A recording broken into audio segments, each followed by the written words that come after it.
కృష్ణా నది తీరంలో ఉన్న ఇంద్రకీలాద్రి పర్వతంపై ఒక మహిమ వెలిసింది. అమ్మా దుర్గమ్మ, ఈ లోకాన్ని రక్షించడానికి నువ్వే రావాలి. ఇంద్రకీల మహర్షి సంవత్సరాల తరబడి కఠిన తపస్సు చేశాడు. ఆయన భక్తికి మెచ్చిన దేవతలు ఆకాశం నుంచి కాంతి రూపంలో ప్రత్యక్షమయ్యారు.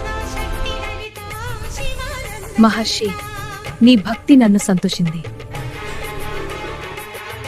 అమ్మా, నీవిక్కడే స్థిరంగా ఉండి భక్తులను కాపాడాలి. ఇకపై ఈ పర్వతం నా నివాసం అవుతుంది.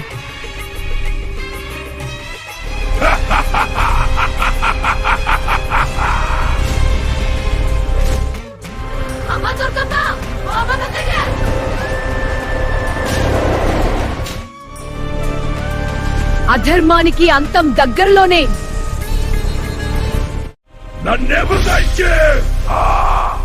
ధర్మశక్తి ముందు దుర్మార్గం నిలవదు. అలా మహిషాసురుడి అహంకారం నశించింది.